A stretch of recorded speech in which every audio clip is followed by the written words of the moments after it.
નમસ્કાર દર્શક મિત્રો, જનાર્પણ ન્યૂઝમાં આપનું સ્વાગત છે। સાવલી તાલુકાના તુલસીપુરા ગામના સરપંચ અને ગ્રામજનો સાવલી આર&બી વિભાગની કચેરીની બહાર ધરણા પર બેઠા।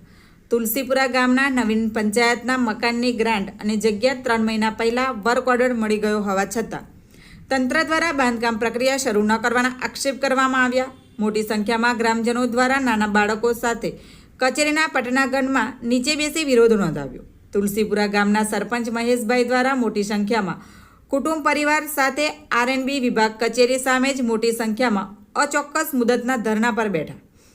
તુલસીપુરા ગામનું નવીન ગ્રામ પંચાયતનું મકાનની બાંધકામની કામગીરી શરૂ કરવાની ખાતરી આપતો ઓર્ડર નહીં આપે ત્યાં સુધી ધરણા ઉપર બેસવાની ચીમકી ઉચ્ચારી।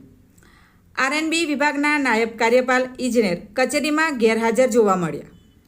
Bureau report Savli. આવા જ નવા સમાચાર જોવા માટે જોડાઈને રહો જનાર્પણ ન્યૂઝ સાથે। અમારી ચેનલને લાઇક કરો, શેર કરો, સબસ્ક્રાઇબ કરો। ધન્યવાદ। મહેશભાઈ, તાલુકો સાવલી, જિલ્લો વડોદરા।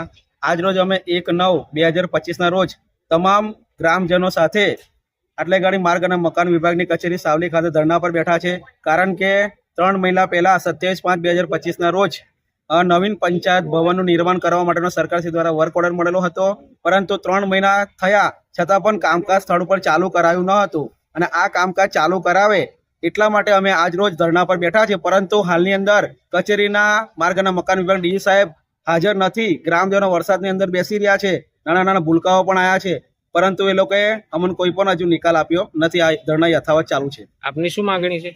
અમારી એવી માંગણી છે કે અત્યાર સુધી 3 મહિના સુધી કયા કારણે આ કામકાજ અટકાવેલું છે? કારણ કે ગ્રામ સભાની અંદર ગ્રામ પંચાયતમાં ઠરાવો થયેલા છે, તેમ છતાં એમને કોઈ લિખિતમાં જગ્યા મેન્શન કરીને આપી નથી। તો આ જગ્યા અમને મેન્શન કરીને આપે અને આશ્વાસન આપે કોન્ટ્રાક્ટરને ભાઈ અમે કામ ચાલુ કરી દીધું, ત્યારે અમે ધરણા પૂરા કરીશું। આપનું નામ?